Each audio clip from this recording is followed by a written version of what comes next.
Semoga yang subscribe berikan rezeki melimpah dari arah tak terduga. Dan yang like komen, dimudahkan jalannya menuju surga di hari akhir nanti.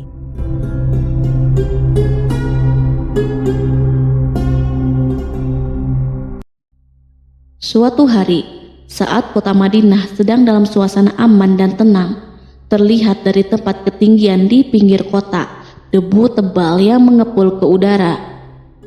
Debu itu semakin meninggi, bergumpal-gumpal hingga hampir menutup angkasa.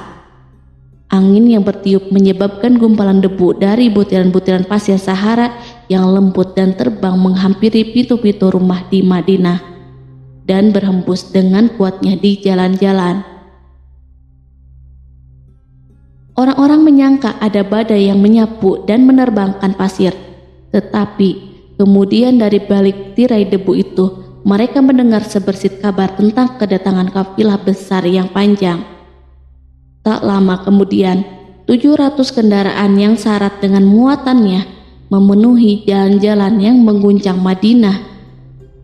Orang-orang saling memanggil dan mengajak sesamanya untuk menyaksikan keramaian ini, serta turut bergembira atas kedatangan harta dan rezeki yang dibawa kafilah itu. Ummul Mukminin Aisyah ketika mendengar suara hiruk-pikuk kafilah yang bergerak maju itu bertanya, "Apakah yang terjadi di kota Madinah?" Ada yang menjawab, "Kafilah Abdurrahman bin Auf baru datang dari Syam membawa barang-barang dagangannya." "Jadi, kafilah itu yang telah menyebabkan semua guncangan ini?" tanya Ummul Mukminin. "Benar, wahai Ummul Mukminin. Jumlahnya 700 kendaraan." Ummul Mukminin menggeleng-gelengkan kepala, pandangannya menerawang jauh seolah-olah sedang mengingat-ingat peristiwa yang pernah dilihat atau ucapan yang pernah didengarnya. Kemudian ia berkata, "Aku pernah mendengar Rasulullah Shallallahu Alaihi Wasallam bersabda, aku melihat Abdurrahman bin Auf masuk surga dengan merangkak." Abdurrahman bin Auf akan masuk surga dengan merangkak. Mengapa ia tidak memasukinya dengan melompat atau berlari kecil bersama angkatan pertama para sahabat Rasulullah? Sebagian sahabat menyampaikan cerita Aisyah kepadanya, maka ia pun teringat telah mendengarkan hadis ini dari Nabi lebih dari satu kali dan dengan redaksi yang berbeda-beda. Sebelum tali-tali pengikat perniagaannya dilepas, Abdurrahman melangkahkan kakinya ke rumah Aisyah lalu berkata kepadanya, "Engkau telah mengingatkanku suatu hadis yang tidak pernah kulupakan. Maka saksikanlah bahwa kafilah ini dengan semua muatannya beserta kendaraan dan perlengkapannya aku persembahkan di jalan Allah Azza wa Jalla." Seluruh muatan 700 kendaraan itu dibagi-bagikan kepada semua penduduk Madinah dan sekitarnya sebagai perbuatan baik yang agung. Peristiwa yang satu ini saja sudah cukup untuk mengukir sebuah gambaran yang sempurna tentang kehidupan Rasulullah. Abdurrahman bin Auf, dialah saudagar yang sukses, lebih sukses daripada kesuksesan yang pernah ada. Dia merupakan orang kaya dengan kekayaan yang melimpah ruah. Dia adalah seorang mukmin bijaksana yang tidak ingin bagian dari keuntungan agamanya hilang begitu saja, dan tidak sudi kekayaannya membuat dirinya tertinggal dari kafilah iman dan pahala surga. Untuk itu, ia mendermakan harta kekayaannya dengan kemurahan hati dan kesadaran nurani. Sebelum saya melanjutkan, dimohon kepada pemirsa untuk menonton video ini sampai selesai supaya tidak ada kesalahpahaman dalam memahami isi cerita, serta mohon bantu channel ini supaya semakin berkembang dengan cara subscribe dan tinggalkan like serta komen positifnya. Semoga apa yang dilakukan pemirsa bernilai pahala. Abdurrahman bin Auf adalah salah seorang dari 8 orang yang lebih awal masuk Islam. Abu Bakar datang kepadanya menyampaikan Islam, termasuk kepada Utsman bin Affan. Tidak ada persoalan yang tertutup baginya dan tiada keraguan yang menjadi penghalang. Bahkan dia segera pergi bersama Abu Bakar As-Siddiq menemui Rasulullah untuk menyatakan baiat dan memikul bendera Islam. Sejak menganut Islam sampai berpulang ke rahmatullah dalam usia 75 tahun, ia selalu menjadi teladan yang cemerlang sebagai seorang mukmin yang besar. Hal ini menyebabkan Nabi memasukkannya dalam 10 orang yang telah diberi kabar gembira sebagai ahli surga. Umar radhiyallahu anhu mengangkatnya sebagai anggota majelis syuro yang terdiri dari 6 orang yang merupakan calon khalifah yang akan dipilih sebagai penggantinya. Kala itu Umar berpesan, Rasulullah wafat dalam keadaan ridho kepada mereka. Cepatnya Abdurrahman masuk Islam telah menyebabkan dirinya harus mengalami penganiayaan dan penindasan dari Quraisy. Ketika Nabi Muhammad SAW memerintahkan para sahabatnya hijrah ke Habasyah, Abdurrahman bin Auf pun ikut berhijrah. Ia kemudian kembali lagi ke Mekah, lalu hijrah untuk kali kedua ke Habasyah, dan selanjutnya hijrah ke Madinah. Ia ikut bertempur di Perang Badar, Uhud, dan peperangan-peperangan lainnya. Keuntungannya dalam perniagaan sangat besar hingga mencapai batas yang membuat dirinya sendiri merasa takjub dan heran, sehingga ia berkata, "Sungguh, aku melihat diriku ini seandainya mengangkat batu, niscaya kutemukan emas dan perak di bawahnya." Perniagaan Abdurrahman bin Auf bukanlah jenis perdagangan yang tercela maupun monopoli. Bahkan ia sendiri bukanlah orang yang berlomba-lomba untuk mengumpulkan harta atas dorongan agar menjadi orang kaya. Sekali-kali bukan itu, melainkan suatu amal dan kewajiban yang keberhasilannya akan menambah kedekatan jiwa kepada Allah dan berkorban di jalannya. Abdurrahman bin Auf seorang yang kuat emosi jiwanya, di mana ia menemukan kepuasan emosinya itu dalam amal yang mulia. Apabila ia tidak sedang sholat di masjid dan tidak sedang berjihad dalam peperangan, ia pasti sedang mengurus perniagaannya yang berkembang pesat. Sehingga kapilah-kapilahnya dari Mesir dan Syria membawa ke Madinah barang-barang muatan yang dapat memenuhi kebutuhan seluruh jazirah Arab, baik pakaian maupun makanan. Ia menunjukkan kepada kita bahwa seorang yang kuat emosi jiwanya adalah ketika kaum muslimin hijrah ke Madinah. Rasulullah pada waktu itu menerapkan aturan untuk mempersaudarakan 2 orang sahabat, salah seorang dari muhajirin warga Mekah dan yang lain dari Ansor penduduk Madinah. Persaudaraan ini berjalan dengan sempurna hingga membuat hati terpesona. Orang-orang Ansor yang merupakan penduduk asli Madinah membagi seluruh kekayaan miliknya menjadi 2 dengan saudaranya dari kalangan muhajirin. Bahkan istri pun direlakan. Apabila ia beristri 2, ia pun rela menceraikan 1 untuk diperistri saudaranya. Ketika itu Rasul yang mulia mempersaudarakan antara Abdurrahman bin Auf dengan Sa'ad bin Rabi. Sa'ad berkata kepada Abdurrahman, "Saudaraku, aku adalah penduduk Madinah yang paling banyak harta. Silahkan pilih separuh hartaku dan ambillah. Aku juga mempunyai 2 istri.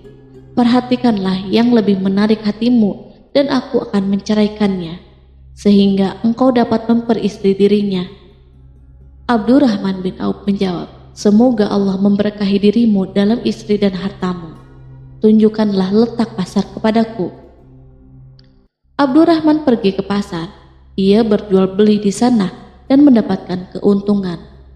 Kehidupan Abdurrahman bin Auf di Madinah, baik semasa Rasulullah maupun sepeninggal beliau, selalu ditunaikan dengan sempurna untuk memenuhi hak agama ini dan beramal di dunia. Perniagaannya sukses dan menguntungkan, seperti diungkapkan sendiri bahwa seandainya ia mengangkat batu dari tempatnya, pasti ia akan mendapatkan emas dan perak di bawahnya. Salah satu faktor yang membuat perniagaannya berhasil dan mendapatkan berkah adalah karena ia sangat selektif untuk berniaga yang halal dan benar-benar menjauhkan diri dari segala bentuk jual beli yang haram, bahkan yang subhat sekalipun. Selain itu, faktor yang menambah kejayaan dan keberkahannya adalah labanya yang bukan untuk Abdurrahman bin Auf sendiri, melainkan di dalamnya terdapat bagian Allah yang ia penuhi dengan baik.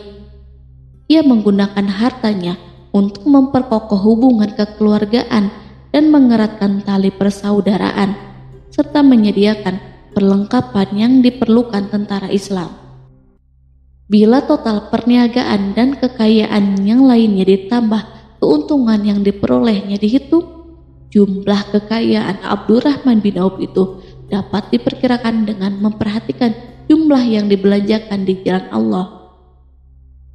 Suatu hari ia mendengar Rasulullah bersabda, "Wahai Ibnu Auf, engkau termasuk golongan orang kaya dan engkau akan masuk surga dengan merangkak. Karena itu, pinjamkanlah kekayaan itu kepada Allah agar Dia mempermudah langkahmu."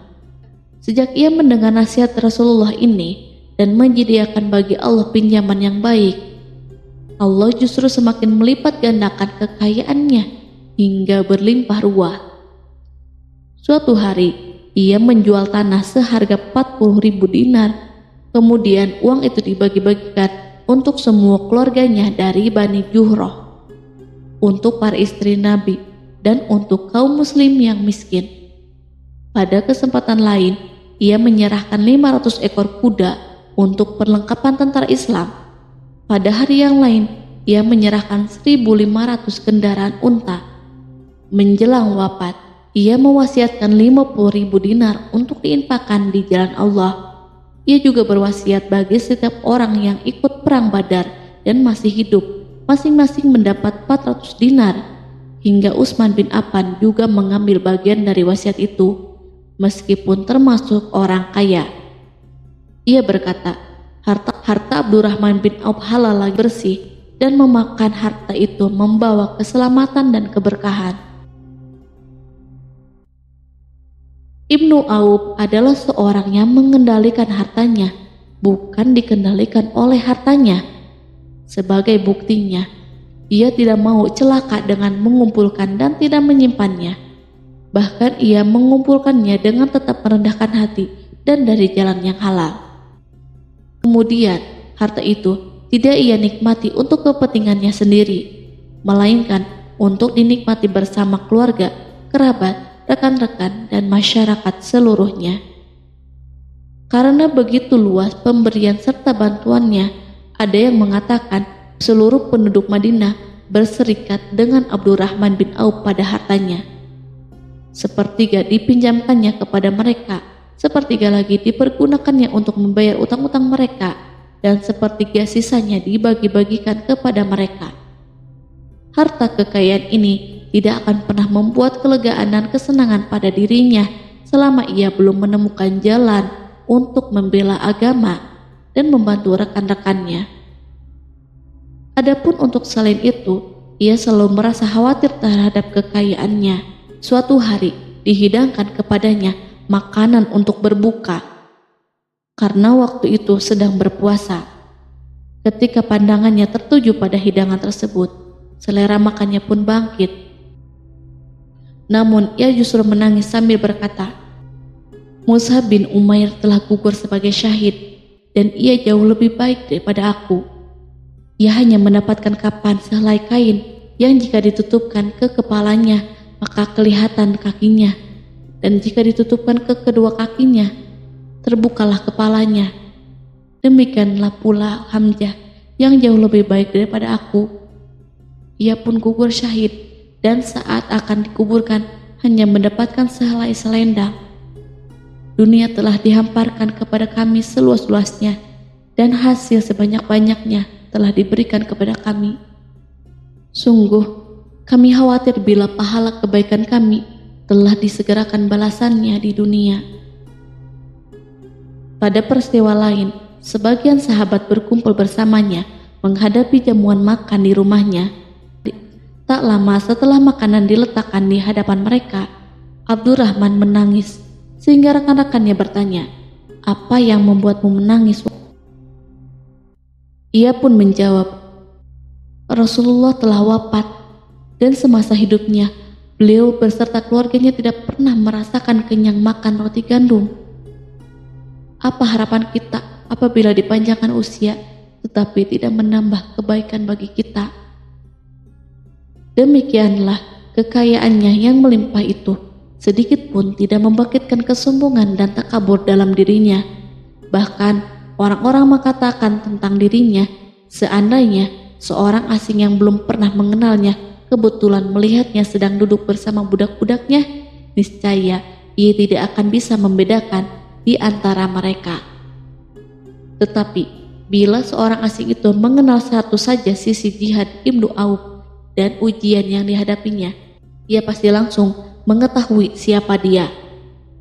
Misalnya, ia mengetahui bahwa di badannya terdapat 20 bekas luka di perang Uhud dan bahwa salah satu dari bekas luka itu meninggalkan cacat pincang yang tidak sembuh-sembuh pada salah satu kakinya.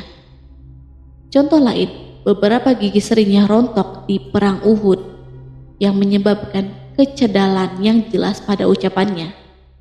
Saat orang asing itu tahu salah satu sisi ini, ia pasti menyadari bahwa laki-laki yang berperawakan tinggi dengan wajah berseri, kulit halus, pincang dan cedal sebagai tanda jasa dari perang Uhud. Itulah orang yang bernama Abdurrahman bin Auf. Semoga Allah ridho kepadanya dan ia pun ridho kepada Allah.